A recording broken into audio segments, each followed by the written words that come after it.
नमस्कार मंडळी. तर आता नुकतीच थंडी संपलेली आहे आणि उन्हाळ्याची थोडी चाहूल लागायला लागलेली आहे.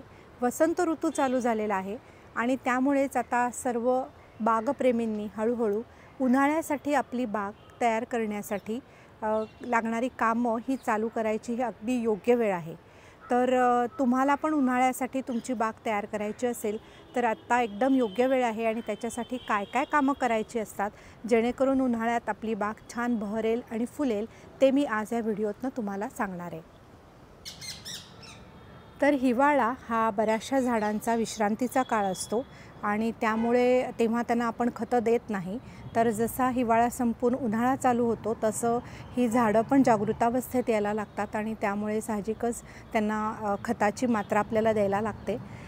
तसंच जर रूट बॉन्डिंग झालं असेल तर कुंड्या बदलायला लागतात, माती लूज करून घ्यायला लागते. तर ही सगळी कामं उन्हाळ्यासाठी आपल्याला करायला लागतात बागेमध्ये.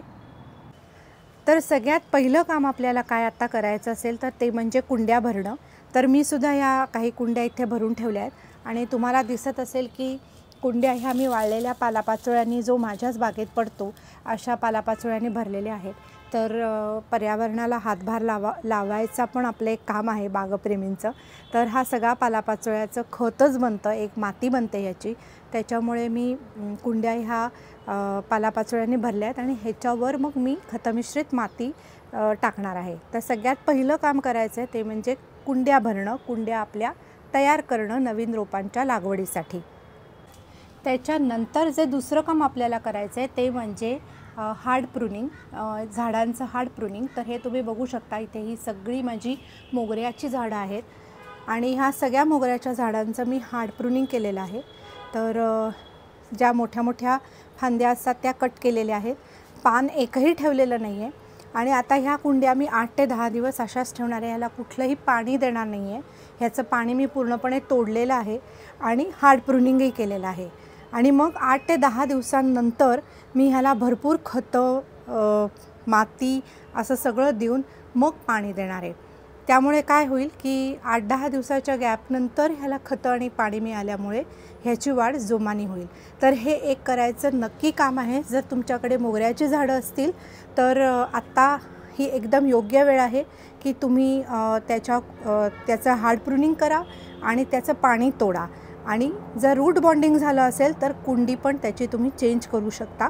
पूर्णपणे हे झाड बाहेर काढून त्याची मुळं कट करून परत नव्याने कुंडी भरून हे झाड लावायची ही आत्ता योग्य वेळ आहे. फक्त हार्ड प्रूनिंग करताना एक काळजी घ्यायची, ते म्हणजे आपल्या झाडाचं वय आणि उंची लक्षात घ्यायची.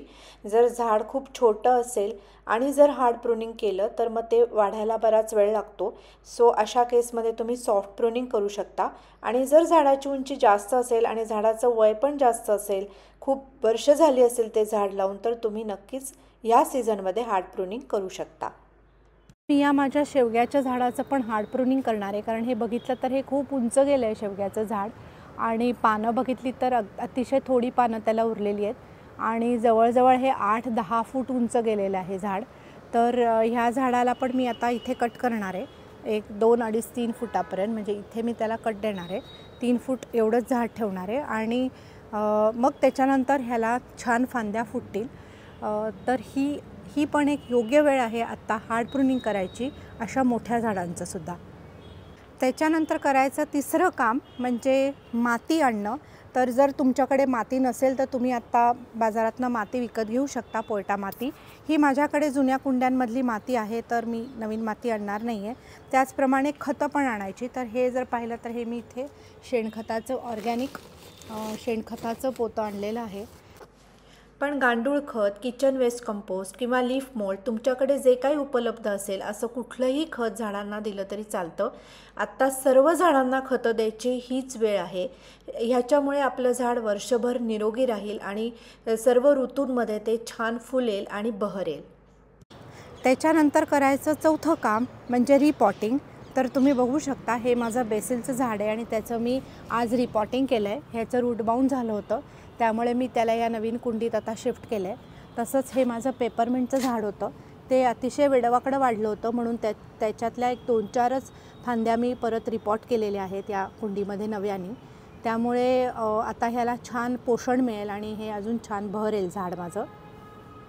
तर रिपॉटिंग करायला हा एकदम योग्य काळ आहे. तर आत्ता जानेवारीची 30 तारीख आहे, तर साधारण अजून पुढचे 10-15 दिवस म्हणजे मिड फेब्रुवारी किंवा 20 फेब्रुवारीपर्यंत तुम्ही जरूर झाडांचं रिपॉटिंग करू शकता. पण जसं ऊन वाढत जाईल, उन्हाचा ताप वाढत जाईल, तसं रिपॉटिंग करू नये, कारण मग मुळांना तेवढा जास्त शॉक बसतो वातावरणामुळे. तर आत्ता योग्य पिरियड आहे रिपॉटिंग करायचा. ह्याच्यानंतर करायचं 5वं काम म्हणजे ह्या अशा कुंड्या ज्याच्यामध्ये झाडं वाळून गेलेली असतील. म्हणजे जसं की हे माझं चिनी गुलाबाचं झाड होतं आणि तुम्ही बघू शकता की ते पूर्णपणे वाळून गेलेलं आहे, कारण त्याचा सीझनच नव्हता आत्ता हिवाळा.